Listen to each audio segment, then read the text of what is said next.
we're going to be spending, like I made mention, we're going to be spending the next hour here on a little bit of PowerShell being used in the hacking world. And I thought I better at least let you know who you're dealing with here. My name is Dwayne Anderson, one of the security consultant and instructors with Mile2. Look, I'm supposed to be an expert, but I always struggle to say that because there's always somebody better than me. You don't have to go that far. I have been in the industry for quite a while, and I do travel the globe. I've actually offered training and or consulting in 35 different countries around the globe, so I have quite a bit of global experience there. And I'm going to share a little bit about some of the experiences as we go through here, some of the things that I do see out there in the world. And I've worked with anything from large governments to banks to small businesses. So I've got a wide range of everything in between. Some are really, really good and fun, and others aren't so much good and fun. It just kind of depends upon. All right, so I do spend a lot of my time in virtualization and cloud. Now, why does that matter? Well, it doesn't matter a whole lot other than the fact that I just wanted you guys to know that a fair bit of my experience is going to be off of virtual machines, good, bad, or otherwise. So we're all good there. Okay. So what are we covering, and why does it matter? So first of all, we're going to take a few minutes and talk about what PowerShell is, and I mean just a few minutes. I am not going to bore you to death with a 2-hour discussion on what PowerShell is and what it can do for you. That's not what we're here to do. We're going to get you into the meat of it here fairly quickly. We're also going to talk about why we care. Why is this a big deal today, and what's actually happening out there in the industry from a not so good point and from a good point. I will tell you guys that I am a big believer in utilizing PowerShell in companies, especially when it comes to proper auditing. Talk about an easy way for continuous auditing to take effect. And I'll probably talk about that here towards the end when we talk about discuss a little bit of prevention here. We're going to make sure that you guys know what you need to do to make it work and how to go about utilizing it. And then we're going to walk through the different parts of pen testing and what we can actually do here, and what so what we can do here and what we can't do here. There's good and bad with this, and we'll walk through some of that. I'll show you how we've utilized it, how others have utilized it, and it does go way beyond. The intent of this webinar is to get you guys started. So we're not going to be going into scripts that are 175,000 lines long, which they could be, but it's not likely. We're going to be going through some of the basics so that you understand what we're doing and why we're doing it, and that'll get you a really, really good start. And we're going to finish up talking about prevention, which is awesome, some of the things that have been added into the latest version of this. All right, so what is PowerShell? I love this statement here. Good friend of mine out of the UK, Tom Howarth, is a big PowerShell guy, Power CLI guy, and he coined the term, as far as I know, get PowerShell, get life. I will state that those that utilize PowerShell are often utilizing it in such a way that they lower the amount of time that it takes for them to actually perform and do work, which is, let's just say that's pretty cool, right? I have seen time and time again organizations that actually implement this and implement it right. You can have time to go golfing, you can have time to go fishing, well, whatever your hobby is, rather than spending 24/7 at the shop. Although you could also just fill your time with other things as well, right? So let's not go there. So get PowerShell, get life. It is a very common tool today and becoming even more common. And it's simply a task automation and configuration management framework. That's it. It's going to automate tasks and automate configuration.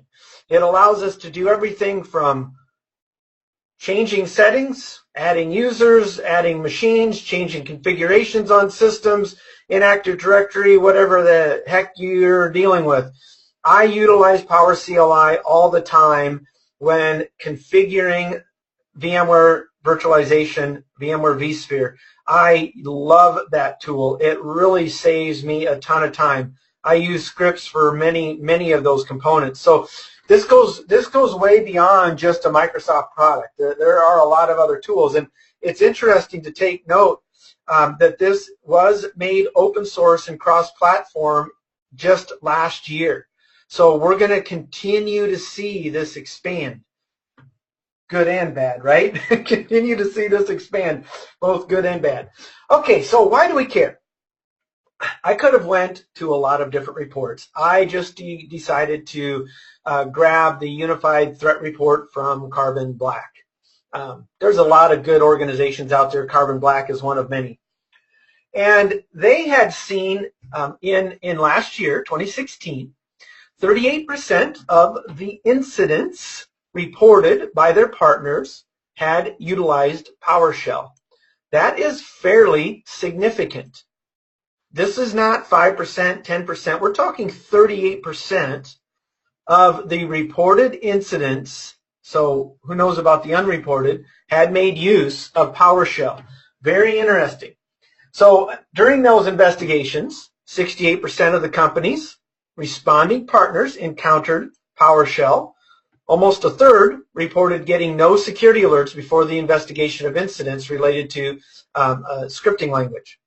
Yes, that's a typo. I like to point out my typos. That's supposed to say language. It's all good. So the cool thing here, right? No security alerts. Well, why is that? Well, we think about PowerShell, right? PowerShell is an authorized API, an authorized service, an authorized process that works with many of these different operating systems. And if an organization is utilizing them, any user on the system can make use of PowerShell in whatever manner is allowed by the organization or the firm. We'll talk about some of the good and bad related to that. So it's not likely you're going to get very many security alerts unless you have a high level of security related to the use of PowerShell, which is not common. Very few people even know some of the new capabilities with PowerShell version 5. So we're getting there, right? We're getting there, but no security alerts, very common. And we're going to walk through just a basic scenario. I'm going to talk about where and what and all that kind of good stuff. So the majority of attacks, 87%, were related to click fraud. Fake antivirus programs and ransomware, but social engineering techniques are still the favorite language. 87% click fraud, social engineering. Geez, you've never heard that before, have you? Nope, something new today, right? I'm just kidding. So again, common items related to these attacks. And so once we get on a system, regardless of the user's privileges, if PowerShell is being used in the environment, the user will be able to utilize it. So keep that in mind, okay? All right, so how do we make it work? First of all, PowerShell is already part of the Windows OS. We're going to be spending our time here. I've got an entire hacking environment set up in our totally awesome cyber range. I think it's totally awesome. It's a fun place to go to be able to hack and be safe. All of these systems are isolated. They do have internet access, but they're isolated. The only place they go is to the outside world and back in. And then they can, of course, pick on each other all they want. Now, we're going to be spending our time. I've got a Windows 10 VM that we're going to be utilizing. Windows 10 has PowerShell built into it, right? And then I'm actually, to the dismay of one of my colleagues, I'm actually going to be doing a bunch of enumeration information gathering out of this Active Directory that we have set up for most of our classes. Now, that's just what we're going to be doing. And then we're going to make use of Kali Linux towards the end if we have time. If not, I'll just walk through exactly what I'm doing. We'll see how the time goes, because I talk a lot. All right, so I'm going to show you guys. We're going to be making use of Windows PowerShell. You know, I'm going to just click here and just type PowerShell. Now, Windows 10, Windows 8.1 comes with Windows PowerShell, both the 32-bit and the 64-bit, and PowerShell ISE. Now, I like PowerShell ISE only because I can run multiple different programs all in one. I'm not a big guy making use of functions. I'll talk about that later on. You can write your own little program script as a function that you can run from command line, you know, with a dot, backslash, and away you go. I think that's right. I always get the backslash and forward slash mixed up, but you know, once you make a mistake once, you figure it out. So that's where we're going to be spending our time here as we go through this. So it's all built in. That's always good, right? We love the fact that it's built in. You need a user account. Now, one of the things that's a little dangerous about PowerShell, in my opinion, is that you do not have to have administrative rights to make use of PowerShell. A user can make use of PowerShell if it is set up to work. Now, there's going to be restrictions on PowerShell based upon whatever security, if any security mechanisms you have in place, and we'll finish up talking a little bit about them at the end of the session. Now, this is important. So if me as a hacker is going to make use of any scripts, we're going to need to either utilize remote signed or unrestricted. And we'll go through, I've got that in the next slide, but I'm just going to talk a little bit about that. There is, you can allow none, no scripting. You can allow all signed scripts, meaning they're going to be signed based upon a certificate or a signature mechanism that you guys utilize. You can use remote sign, meaning that they can be scripts that are signed by any place that can be verified. Now, that's also dangerous if the systems have internet access, because I can sign my own scripts and have them be validated and verified by my own CA. So as a hacker, that's not a big deal.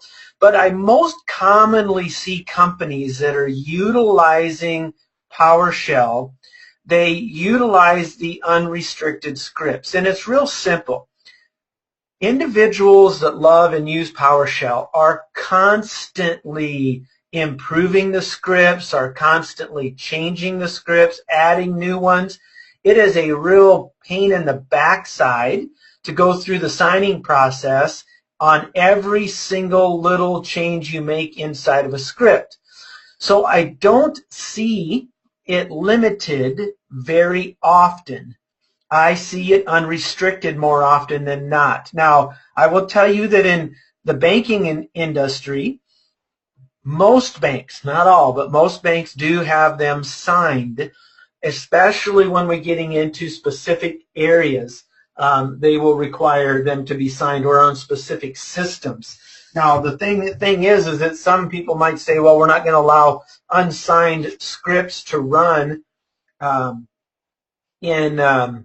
unrestricted scripts to run against particular systems.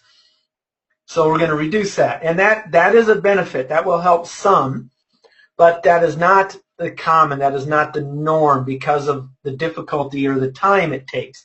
It's not that it's really hard. It just takes time to go through that signature process. Now, an administrator does have to set that up. You have to have administrative rights in order to set it up for a remote signed or unrestricted. And that's normally done. We, as a hacker, we wouldn't have to worry about that anyways. That's already done and set up and part of the entire process or system. So it's all good. They would also need to add the remote server administration tools. Now, That is only true if we want to make use of some of the items that I am going to demonstrate today. There are pre-built modules already installed, but many of them take administrative rights to run. What I am demoing for you guys today does not take administrative rights in order to get the information. We're actually going to be querying an Active Directory for a ton of different information to see what we can find within the environment. So you do have to add the remote server administration tools, which is quick and easy to download, and there's a quick link for you to go and grab that.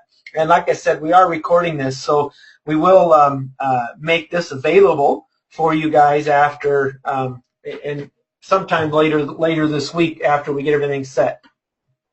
So how do you use it? It's built into Windows, so I think it's fairly easy. You'll first be, so we're talking about us setting up a demo environment. If you're already hacking into some places, that's a different story. Okay, maybe I shouldn't use hacking, right? Because that would be illegal. Everything that we're doing today, you do have to have authorized rights to do so. Some of the first components are fine because it would be, if you're an admin, you're not doing anything illegal in these first components that we're going to walk through. Now, when we start putting a reverse shell on or something of that nature, well, that's a different story. So you log in as an admin, or you fire up PowerShell with administrative rights, and then you just simply type set execution policy unrestricted. Now, I've already done that. Not going to go through that again, but that's all you need to do. And that is fairly easy, simple, and, well, common, all right? Fairly common. Then we download and install the RSAT, and it's a simple download. You double-click on it, installs. Now we're ready to go, and we can move on. Now, normally these items are installed on a bunch of different systems out here. Now, I will also tell you that this scenario assumes one of two things. You have either social engineered your way onto a box already, and we'll walk through some of those components later on, or you have or you are an employee with general user rights on the inside, and you've got a grudge, so you're wanting to do some damage to the company, or maybe you're a salesman and you want access to certain data that you can't get access to before you leave, or maybe you were a victim of a client-side attack utilizing clickjacking of some type, right?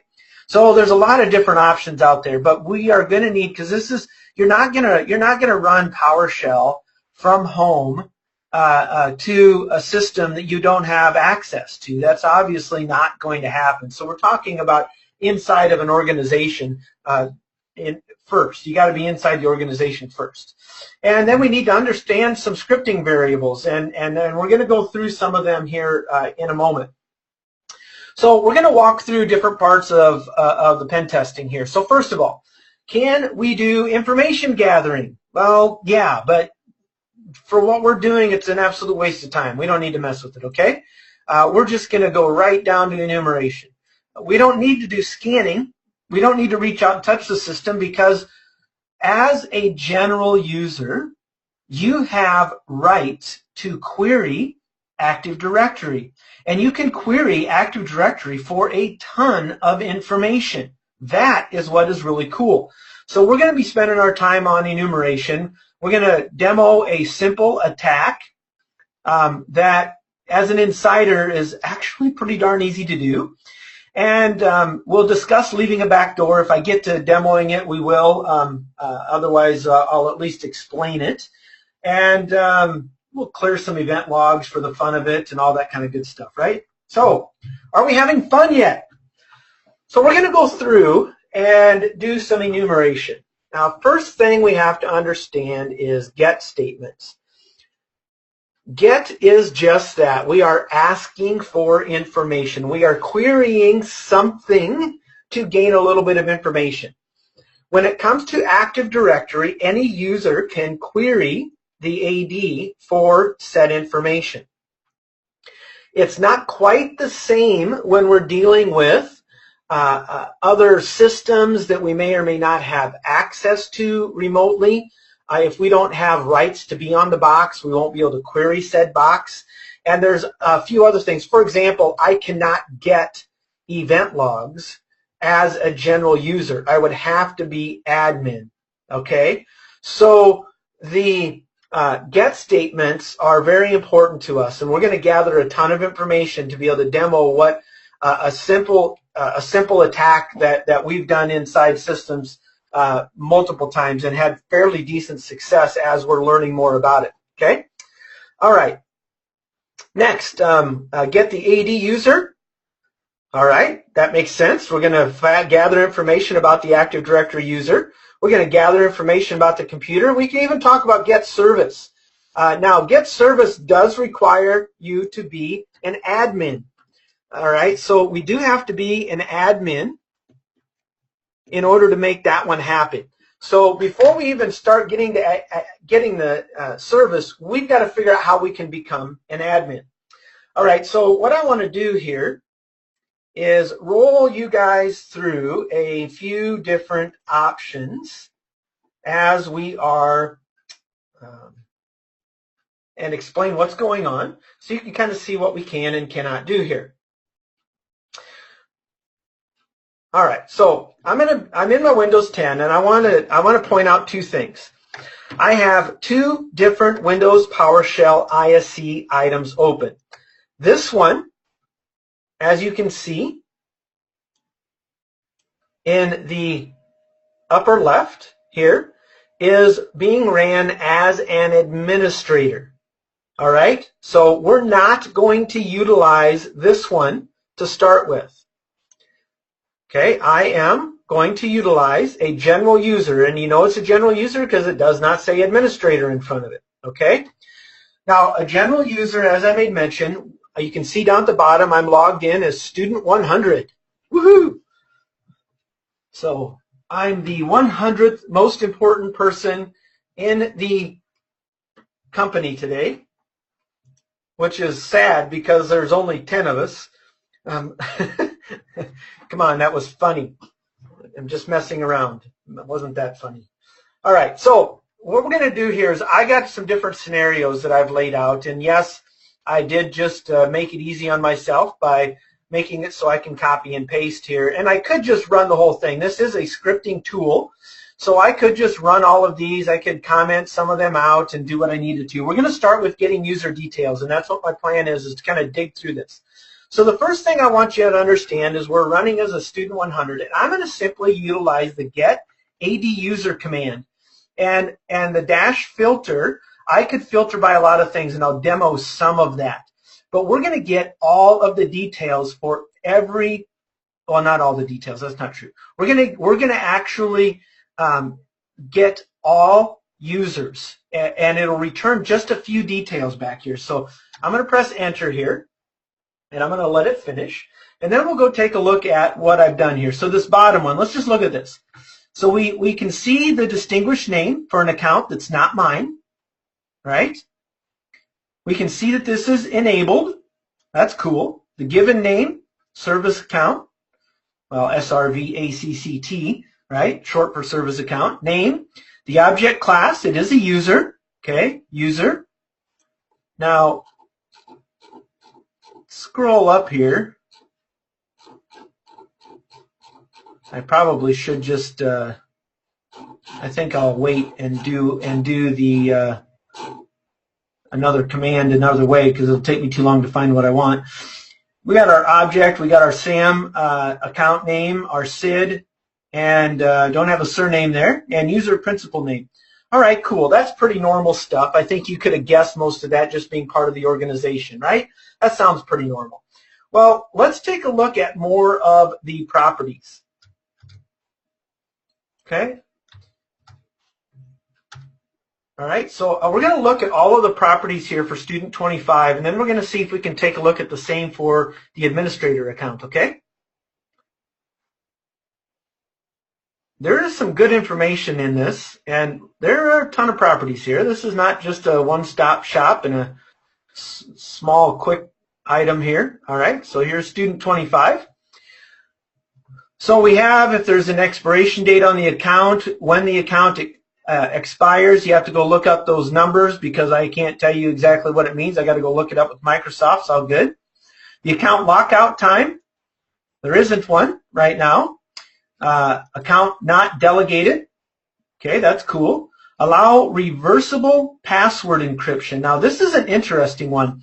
And you'll see that we have one account that allows for reversible password encryption, but the user didn't set it up correctly, or the administrator. We'll discuss what's going on. This one's an interesting one because this actually lowers your level of encryption. This makes it easier for us to brute force, makes it easier for us to crack the encryption utilized because it is reversible.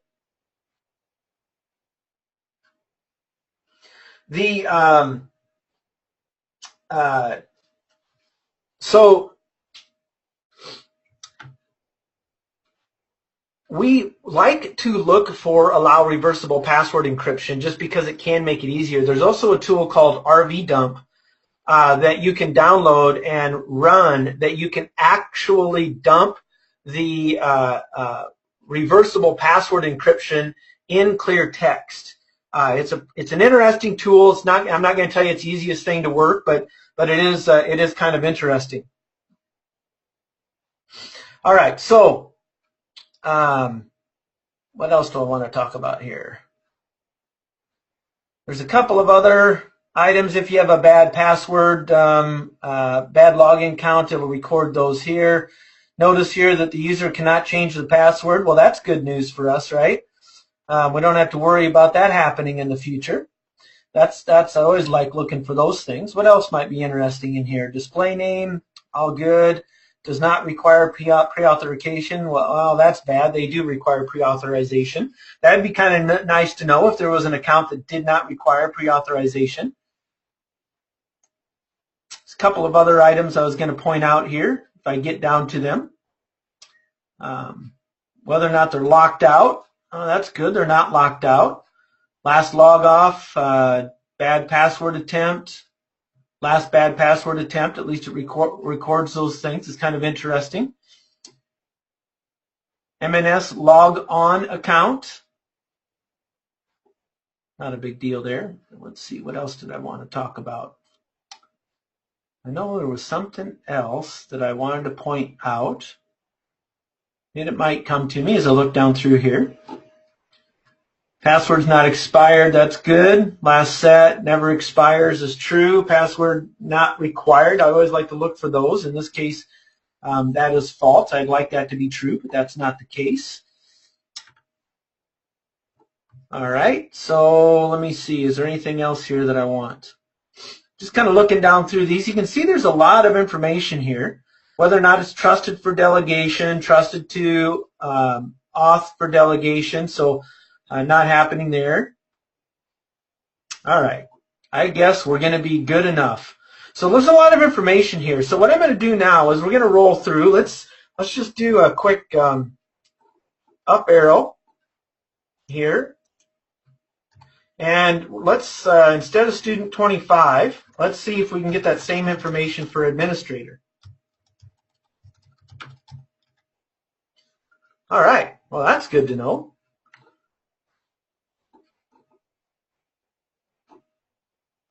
User certificate, well, that might be useful. Yeah, you want to be able to do some certificate injection, fake yourself as the user. That might be very useful for us. Let me see here. So you can see it's all the same details as to what we had seen before, which is good, right?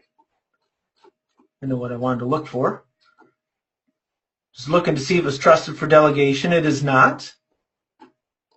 Now, we can also just do a simple one. Instead of getting all the properties, we can just get the basic items for the administrator here. So we can see that it's enabled. It's still a user, yeah? SAM account name. So what we're getting at here is that even though I'm a normal user, I just gathered quite a bit of information related to, related to those components. Now,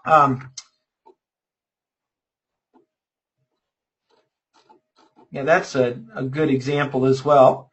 One of the individuals made mention, which is good, that with the member of, we can see how much power that user actually has, what different groups they're in.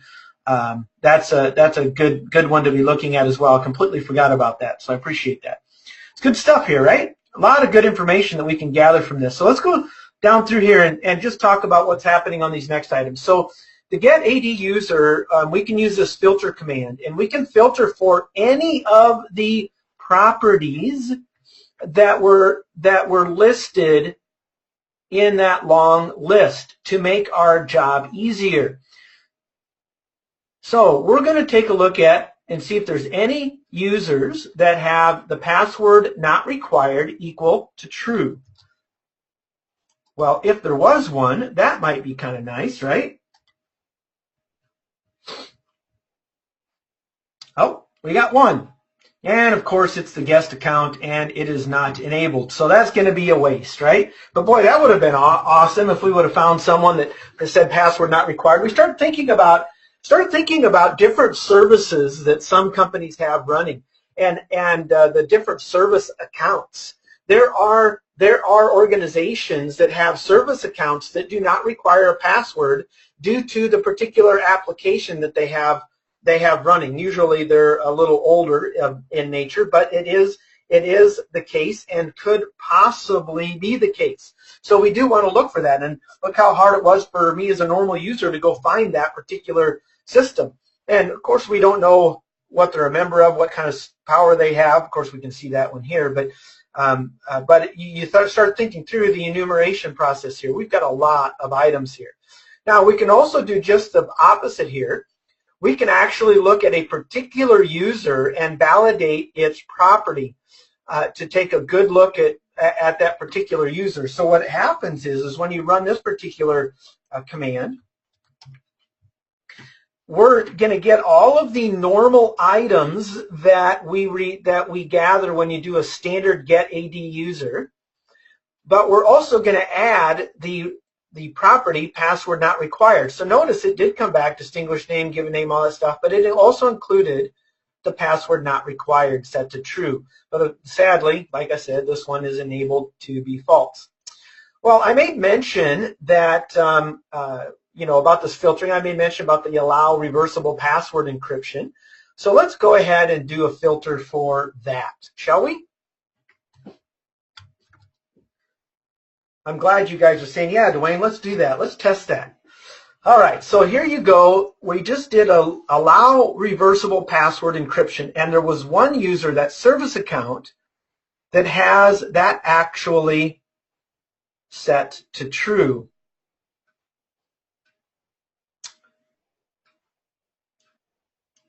Now, that's interesting. Usually, oh, I just did a filter for it. Sorry, I did a filter for it. I was thinking about this bottom one here when it would actually pop that up. So that account must have the allow, because that's all we did is filter for it. So now I'm going to validate it utilizing this other one where we're actually searching for that particular property, and that's at the top, and that's set to true. So that's interesting, which means that this could be weaker authentication. Now, in order to verify or validate that, let's go see what the domain password policy is, and then I'll explain some of the various components here related to it. I'm just going to do a quick get domain password policy. Now, I want you to keep in mind that if there was more than one domain, we can connect to and provide specific domains in here. We only have one domain set up, so we're sticking with that one and utilizing it. But if there was more than one group, if you have custom password policies on particular groups, we can query that as well. That's not set up in this environment, so that's why we're sticking with what we have here. Okay, so we can see the complexity is enabled. Well, that's good news. The distinguished name, MWHA.local, that stands for Midwest Housing Association. Woohoo! All right. Lockout duration and observation window is 30 minutes. Now look at this one though. This is interesting. The lockout threshold. This is the default setting for Windows. So when it's set to 0, that means that we can have as many bad logins as we want. We are never going to be logged out. You set it to 1, you have 1 bad login, you will be out for 30 minutes. You set it to 3, you'll have up to 3 bad logins, then you'll be locked out for 30 minutes. But at 0, that means it is off. That means that there is no lockout threshold, which is really cool. Our maximum password age by default is 42 days, but we already saw that some of those accounts we're never required to change. Minimum password minimum password age is 7. The minimum password length is 7, but the age is 1 day. Object class, domain DNS, yay. We can password history count. They keep 24, but since we never changed it, it doesn't matter. But the bottom one, notice here, reversible encryption enabled. It is set to false. Now, in order for that user to actually work and function, he needs to fall under a password policy that would also be set to true. So usually when companies are making use of that, they will have a separate OU just for those users, and they'll have a custom domain password policy for that OU, for that organizational unit. And then that would be set to true, and then when you set the user to true, then it is saved. And I'm sharing that information because when you go to gather some passwords, when we go to enumerate some of these items, we could actually get that in clear text if it was set to allow reversible encryption. But that's not the case. So now, here is the key behind this, okay? Here is the key behind this. The reason that I think this is so dangerous is when we know the lockout threshold. This is important. Okay? Lockout threshold and lockout time. I want you to stop for a minute and we're going to walk through. I'm going to go to get some OS details. I'm going to walk through doing some dictionary attacks. But I want you to keep in mind, even if you had this set to 3, I am going to try 2 passwords, and I'm going to put a wait in my script, and I'm going to wait for 30 minutes. I'm going to try 2 more passwords. I'm going to wait for 30 minutes. I'm going to try 2 more. You see what I'm getting at? Regardless of what this is set at, we can run a script for a long time and try to guess the password.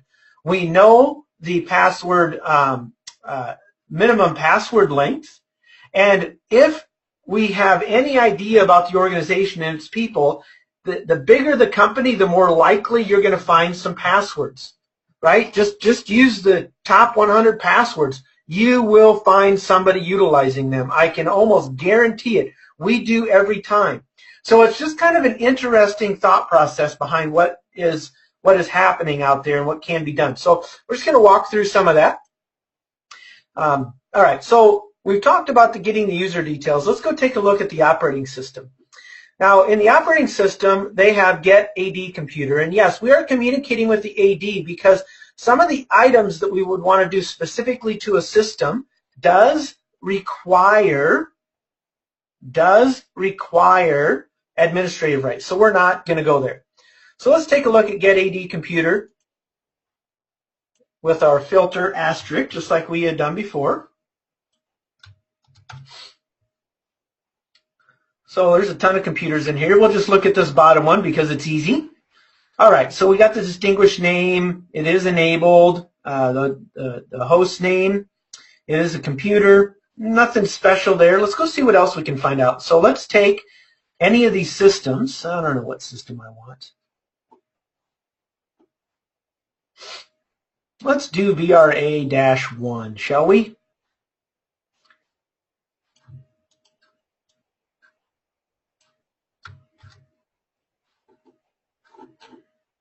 And as long as I type right, we'll be good, right?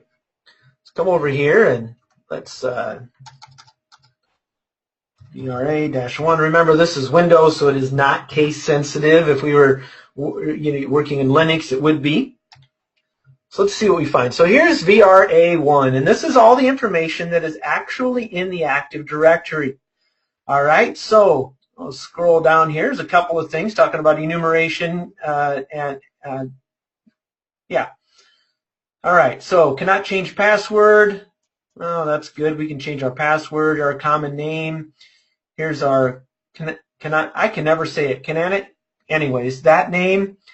I don't know why I struggle to say that. Sometimes I can get it spit out and other times I can't. It's all good. Our distinguished name. It's all good. Well, look at this. We got an IP address. Hey, that's cool. So here's our IPv4 address. If we were making use of IPv6, that would be listed there as well. Obviously, we're not. Last login. Cool. Lockout, login. Object category. So here is our operating system. So this is a SLES operating system.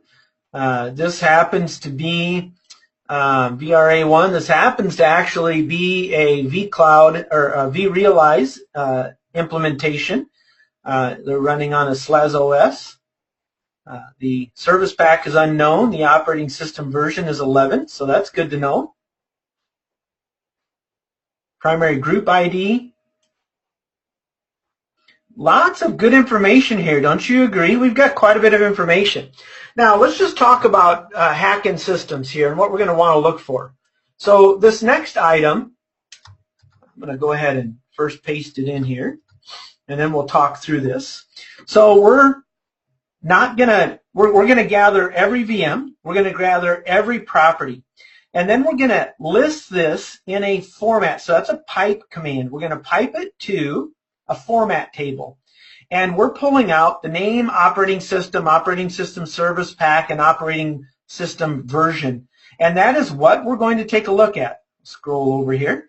And we're going to tell it to wrap and auto space so that we actually get to see everything. Because if you don't put the -auto in there, it'll cut it off at, I don't remember how many bytes it is. It'll cut it off and you won't be able to read everything. So we want to be able to read everything. So let's see what we can gather here. How hard is our information gathering today? Woohoo! All right, so there you go. We'll scroll up so you can see what it looks like from the top. Did I wake you guys up? Well, hopefully. Well, you better not be sleeping on me. All right, so, and as you can see, this is fun and time-consuming. We got a whole lot of systems here. So we've got our name. We've got our operating system. If the operating system service pack is listed, so this tells me that somebody, I'll blame myself on this one, has not updated our Active Directory since the original install. That's probably not a good thing. We don't have any service packs there. Operating system version 6.3 9600. Now that is really good information. Wouldn't you agree?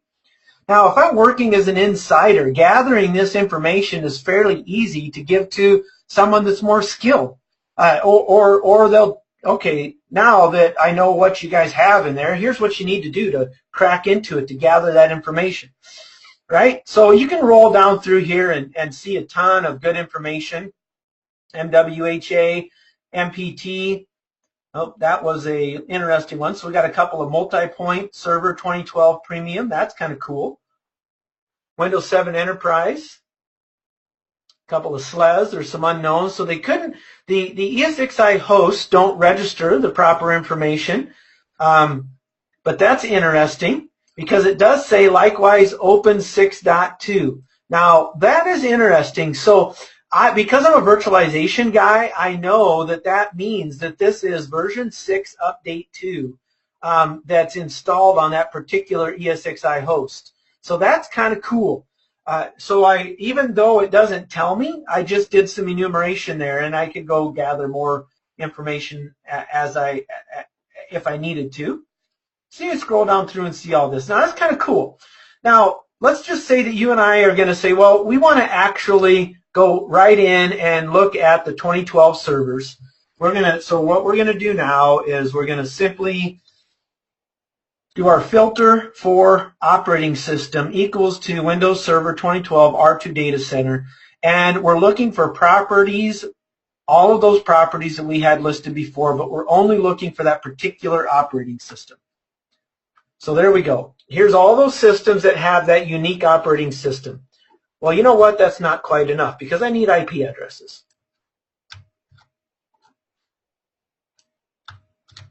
So let's just run another command. Here we go. Now is all the VMs, boom, away you go. Now, we can easily pipe this out. You can easily pipe this out to a file, right? So we could pipe this out to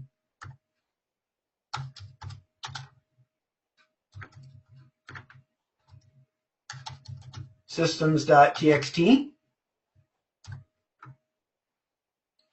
I could also use, I think I'm going to go with CSV. There we go. And you'll see here that I got to go back to this one. Now I've got a systems.csv file. Now I don't have Excel or any other type of spreadsheet installed here, but I could open in Word, and away we go. So you can see we can pipe that stuff out pretty easily as well. All right. So we got all of our operating systems. We kind of know where we want to go, but we're just a general user, and we need an administrator account now. And we can't run our get service command. We can't clear our logs because we don't have admin rights. So we're going to walk through a common method that's utilized for guessing passwords. Yeah, you got to love that, right? Okay, so I'm a general user. Keep that in mind. We have gathered all of this information from AD as a general user. Now, I do have a password file here that's just got 4 passwords in it. We could make this huge. Look, I don't want to spend hours going through this. You don't either. We can demonstrate what we're trying to do here. Okay, so what we're going to do is I've created a script. Now, the first thing I want to do is make sure that my users file is deleted. I'm going to delete this users file here, okay? All right, we'll come back to it, I promise. We're going to get the AD user, just like we had done before, dash filter, asterisk, and we're going to select the name, and that's it. And we're going to pipe that into a user's text file. Now, I could do all this together, but I'll explain why I'm doing that here. Part of the reasons why I'm doing that is because I didn't want to write a script that would remove the first 3 lines. I don't want to see the errors related to this. So I'm going to delete those. And now I have just the usernames and the entire list of those usernames that are in our AD. So we'll save that. Away we go. Okay. Now we're going to come back here to our script. So I am defining the domain because we did already gather that information. So this first part is defining the domain. And next we're going to do a simple for each statement. So when you do need to at least get somewhat familiar with PowerShell. I am by no means some crazy expert. I go to others to help with this. I will tell you that if I can figure this stuff out, you can figure it out. It is not that hard to do. And what's happening is it's going to read the users.txt file. So the /users.txt. Now, I did not have to put a folder in it because I am already in the users student 100 directory. And in that directory contains my users text file, right? So we're going to look at that content. So it's going to look at every single item, and for every user, $user, in get contact, in that file, we are going to do the rest. So if there's 2 users, it's going to do this on 2 of them. If there's 100, it's going to do it on 100. If there are 2,544, it's going to perform it on 2,544. And next we are changing the user account. We're going to provide the variable $UN. what we're doing is we're making sure there is no spaces in the username. Remember, if it pulled in a space, made him, which I'm sure it did, if it pulled in a space after any of those names, that would error out when we go to do our password guessing, right? Our dictionary attack. So what we're doing is we're making sure that username has no spaces in it. So we're replacing the space with nothing. So we're just removing the space in the username, which we need to do. And then we're just going to print out on our screen that username so we can see who we're attacking. And then we're doing another for each statement. And you got to make sure you have these brackets before and after.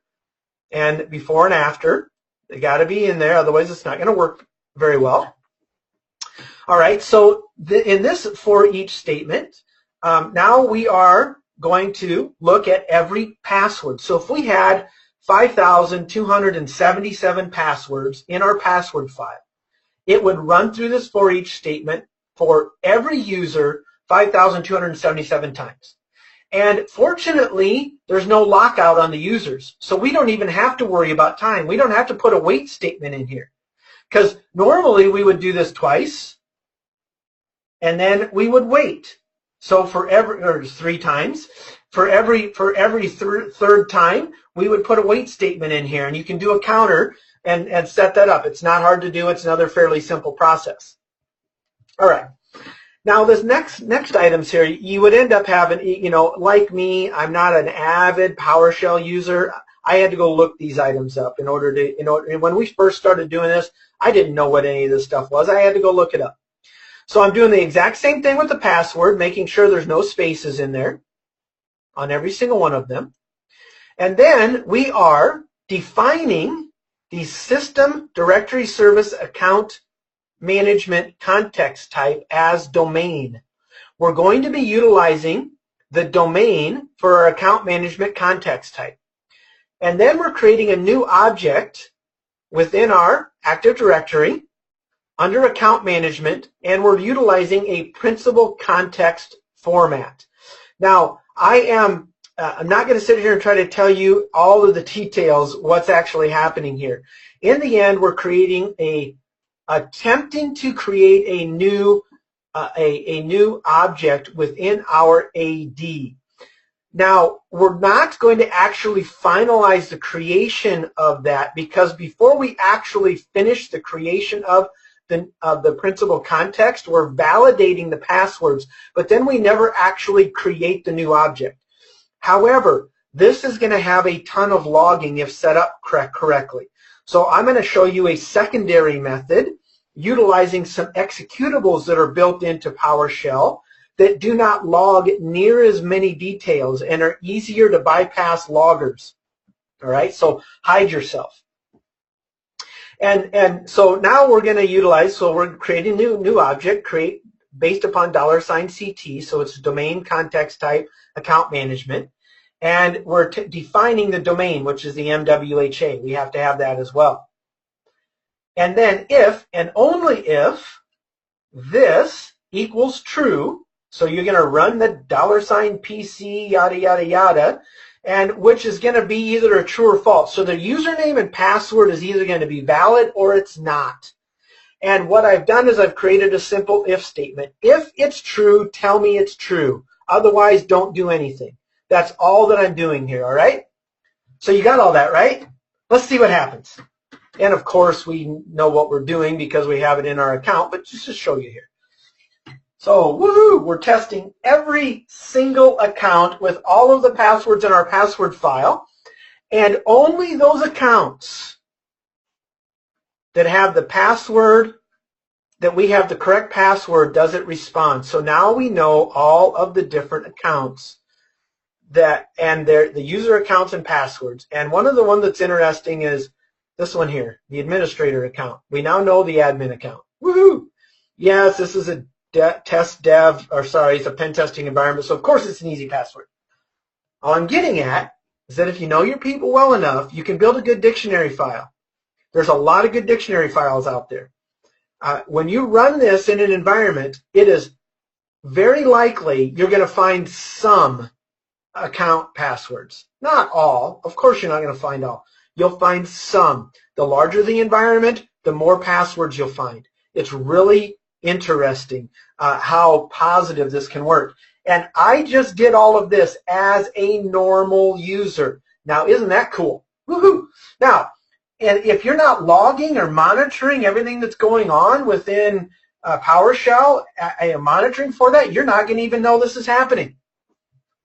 All right, now another script for guessing passwords is utilizing the DS query, a domain services query executable that is built into PowerShell, built into the operating system, comes with the RSAT commands. And this is a slightly different way of gathering the information from Active Directory.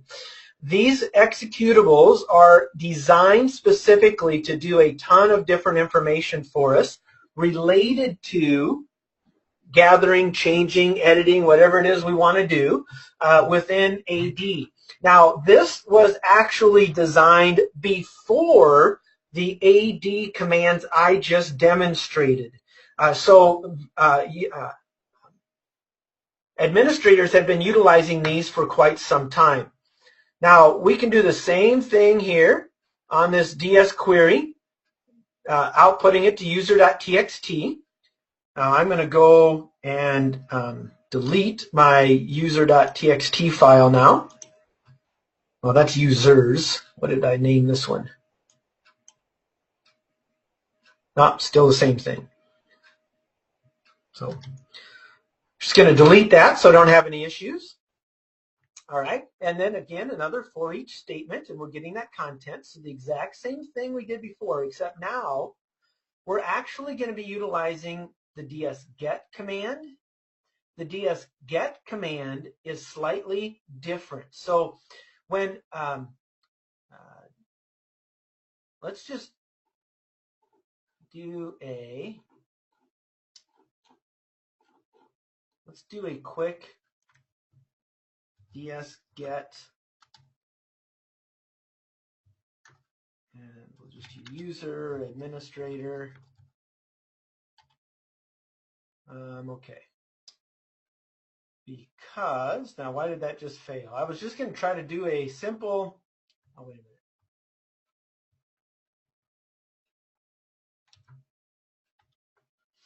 Still. Well, I don't have something quite right here. Don't you hate when that happens? Oh, I know. Need to tell it what I'm actually, did I type administrator right? Still don't have something right. Well, maybe I'll just run the command and make it show you. I went through all of this before and now my mind went blank on me. So typical components. That's the script run. Did all of this ahead of time, one item at a time, and of course I'm going to have issues. The DS query is querying for the users on the local domain. And then we're going to utilize the dsget command for a specific user, gathering the SAM ID. I know what I'm doing. So DS query,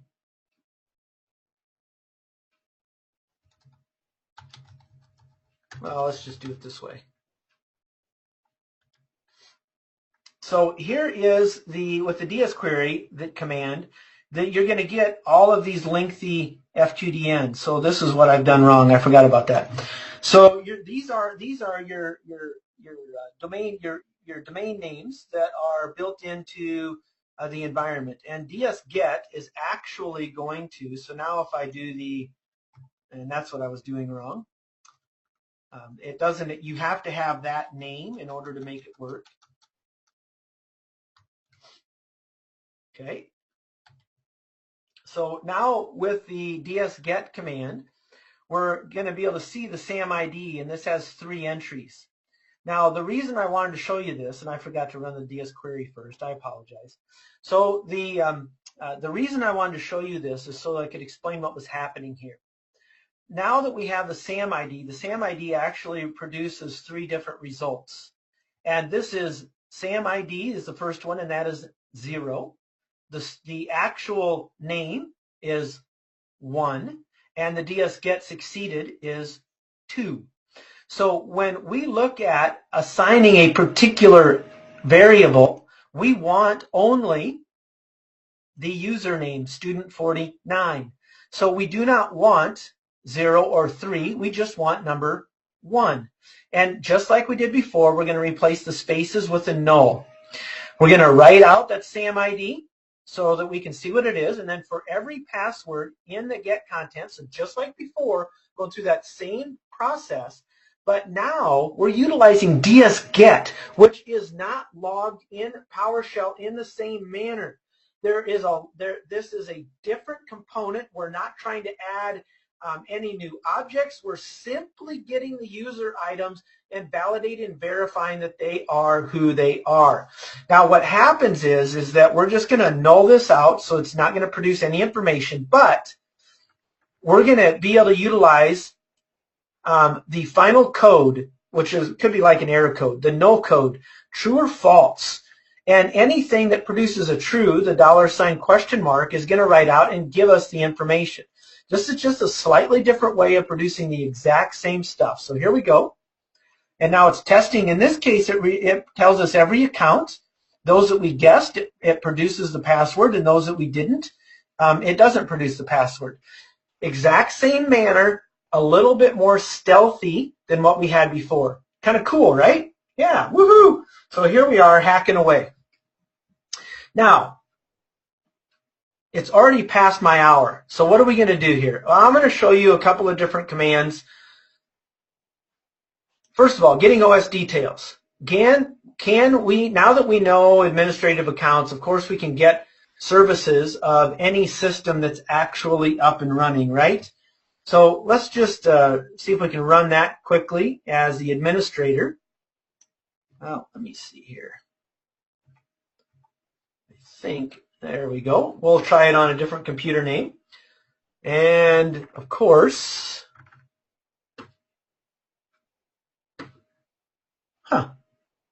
well, that's interesting. That computer might not. I just ran this. Not kidding. I just ran this a few hours ago to gather that those services as administrators. So that's interesting that we don't have that information.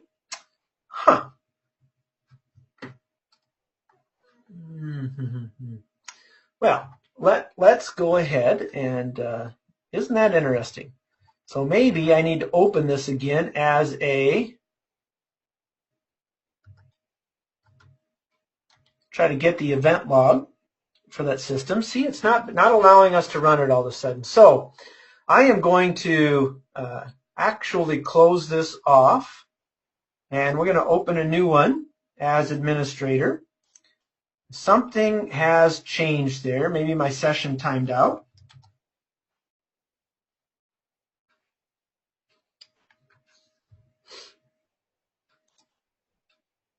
So we'll go ahead and do that, because remember, we do know the administrative username and password.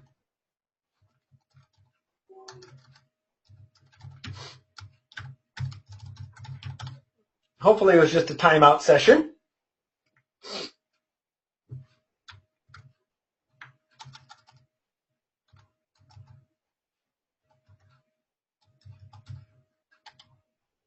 There we go. It was just a timeout issue. All right, so here we can see all of the services that are running on this particular system.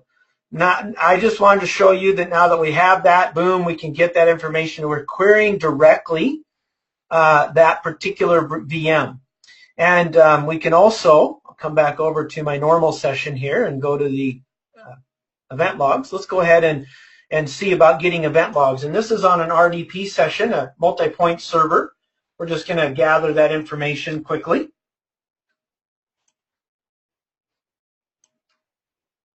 All right.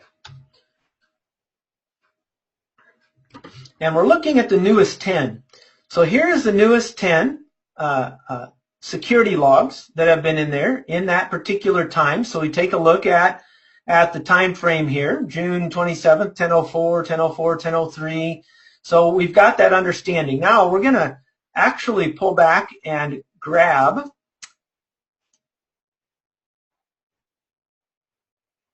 we're going to clear now these event logs and see what happens, shall we? Hiding our tracks. Gotta love that, right?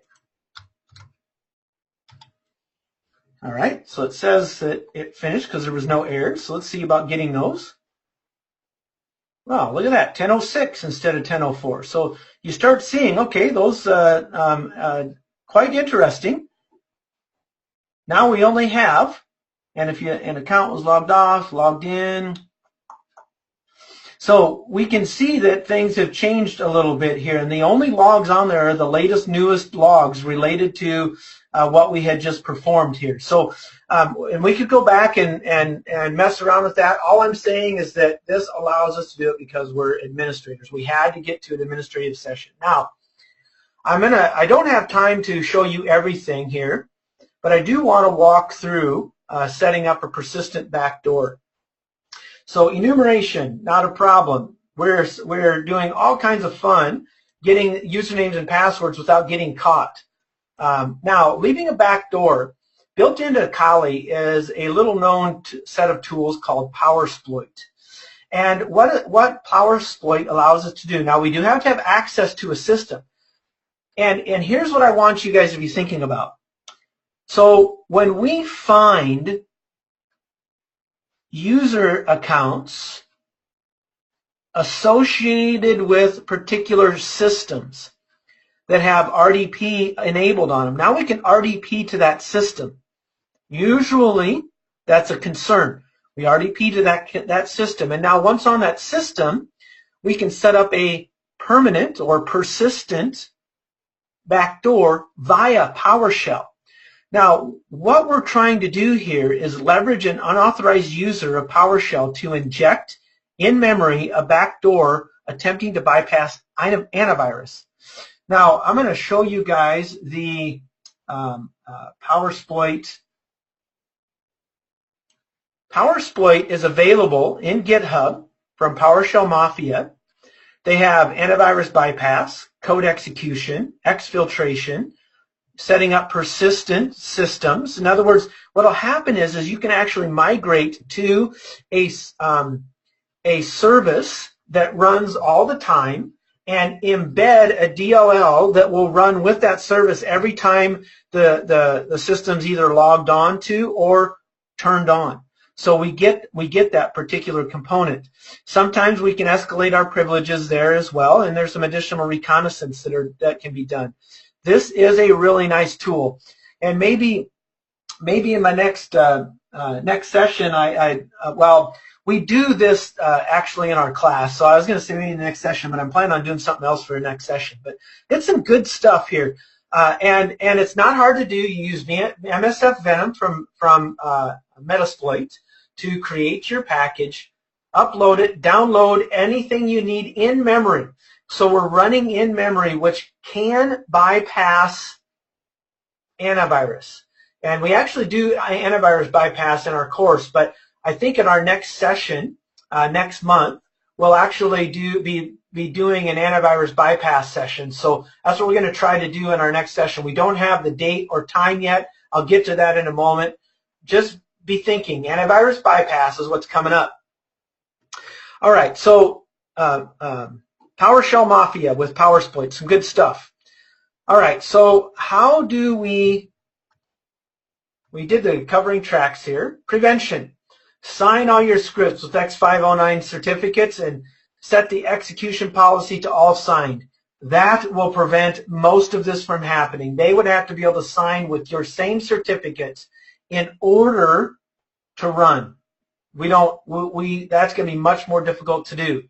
Only have the remote administration tools on your Bastion host. Only set it up on the systems that need it, period. Now, PowerShell version 5 has the ability to do script block logging. We can have system-wide transcripts. Any PowerShell scripts, single codes that's ran will those transcripts will be logged, every single one of them. So everything I did, even though I was an authorized user, would be logged so we can easily track down what the heck was going on. That's good. Now, they've also got something new where we can actually make use of App Locker to constrain the PowerShell usage. Now, this goes in even greater detail than utilizing signed scripts. That is a fairly new system as well, which is quite good. So here you go. Those of you that stayed on to the bitter end. Our next webinar, we're gonna be doing antivirus bypass. Be on the lookout because we do not have a date yet for that, but be on the lookout. So antivirus bypass, probably utilizing Metasploit, and maybe I might even throw in here PowerSploit for that as well. Now, for those of you in the next webinar that stay to the end, will be in the running for a free seat to any of our online classes. Whether it's a pen testing class, a cloud security class, a virtualization security class, information security class, whatever it is you desire, that's the way it's going to be. So share with your friends, or maybe you don't share with your friends. Maybe, don't share with anybody to keep your numbers down. Or you tell your friends about it and tell them if they win, they have to give it to you because you shared the information with them. All right, so we do have some upcoming CPTE classes as well. Lots of good information out here. And for those of you that might be interested, you can go to the Mile2 website for our pen testing engineer outline. Lots of good information here, what we do, what we don't do. Our public schedule, so these are the classes you'd be in the running for, online classes you'd be in the running for if you attend that next webinar. And so you just go to mile2.com/schedule and away you go here. And be on the lookout, the mile2.com/schedule/events. This is where you will find out about our next webinar. We will post that probably with sometime in the next week related to when the next webinar is going to be, and that's going to be on bypassing antivirus. So be aware of that. That's where you go to view that, mile2.com/schedule/events. And if you're already on our email list, you'll receive that information as well. Remember, in the hands-on classes, we endeavor to spend a lot of time with hands-on. You can't get good with penetration testing with security without doing the hands-on. I just went and showed you all of these little links here. So there they are for you guys. I want to say thank you for your time today. I appreciated it. This is recorded, so everything that we've done will be available via our website and or YouTube at a later time so that you can go through, practice, spend time, get good at enumeration with PowerShell as a general user. See how many of your, if you're an administrator, see how many passwords you can guess with this particular system. Good stuff, right? All right. You enjoy your day. I'm signing off now. Have fun, and we'll catch you the next go around.